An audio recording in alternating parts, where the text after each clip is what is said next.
On day one of the trip, we went across the Brooklyn Bridge and got some nice photos of the tourist attraction that would look great online. After that, we grabbed lunch and then went to a lecture by the representatives of the Nets. There, they talked more about the business side of the team and how that operates. We learned a lot about how the finances are managed and about how the team is marketed. I even managed to get a t-shirt from the dance team for the Nets. After that, we got to see that business in action by watching one of the games. It was very bright, very loud, and a lot of fun.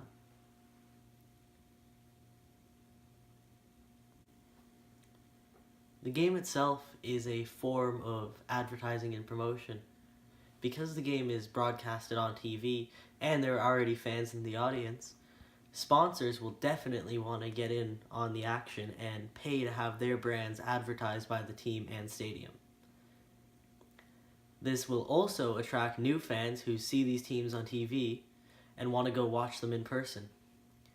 And they even encourage the people in the stadium to come back by throwing t-shirts at them and other free items to the audience members, as well as showing the audience members themselves on the camera in the middle of the stadium at certain times.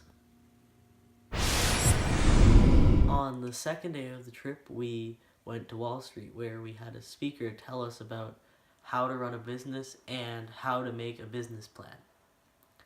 After that, we went to the 9/11 Memorial and the 9/11 Museum. In the 9/11 Museum, they had many artifacts from the tragedy, as well as images and some of the pictures of the victims, as well as some people affected, talking about it in audio recordings. After that, we went and we grabbed dinner at Applebee's. After Applebee's, we went to Times Square, where we explored for a little bit and then went on the ride, which is a tour of New York with street performers, a talking bus, and a lot of flashing lights. It was a very, very fun time.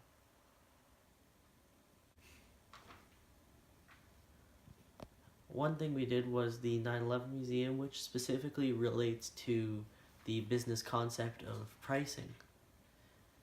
Because of the situation that occurred where the museum is and what the museum is about, they sell merchandise about commemorating the victims of the tragedy and remembering the tragedy itself. Of course, because of what they are and the nature of these goods, they can charge a much higher price for them, and customers are willing to pay that higher price because of what they are about. On the third day of the trip, in the morning, the owner of the ride came to our hotel and told us about his business, how he got started, and what he plans to do in the future of the ride. After that, we went to Soho, where we went shopping as well as took pictures for the business walk assignment. I took pictures of the Apple Store because that's what I'm doing for my assignment. After that, we went to the Apollo, which is a theater where you're allowed to boo people when they're bad and you really want to boo them. But you can also cheer people on when they're good. I both cheered and booed. That was probably one of the funnest parts of the trip. A business concept that relates to day 3 would be culture. This is because while he was talking about his plans for the future of the ride, the owner of the business told us that his main challenge when moving to other cities and countries, even within America itself, is the different culture. This is because the laws may be different about how safe the bus can be, if he can have a sideways bus. Even the street performers are outlawed in some places. This has led to many challenges in his business, and he's had to tweak many things for different places.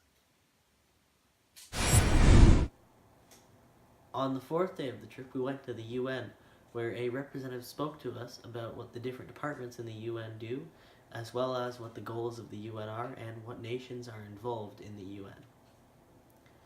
After that, we went and we took a walk through Central Park and then explored the park itself,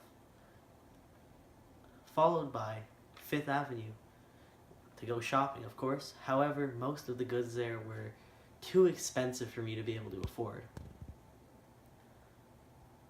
After that, we went to the Cotton Club, where we ate dinner from a buffet, hung out with some of the people from the fashion class, and danced a little bit. The high prices for the items on Fifth Avenue relate to the impact of culture on the labor market.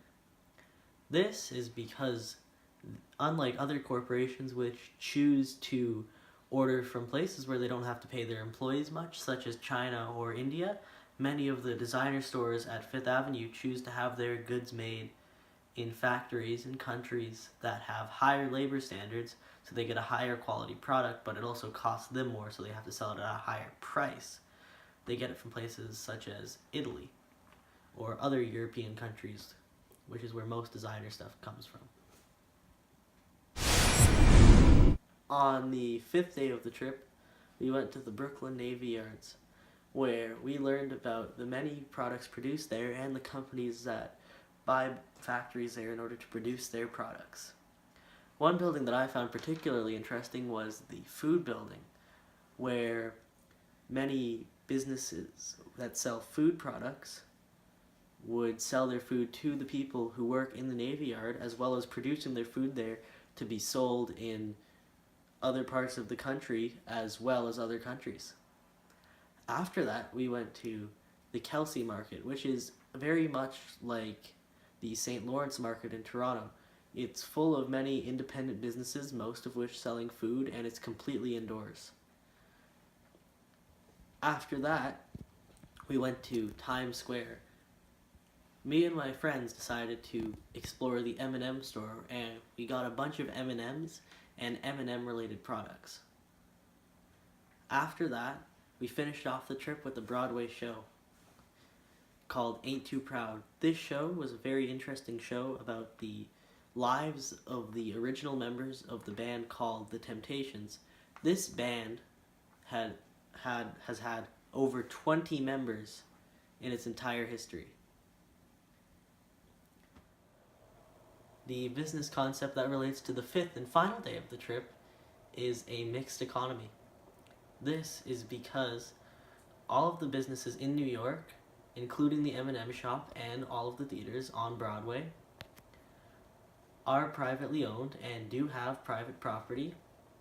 However, the government still does tax the businesses and say where and how they can run.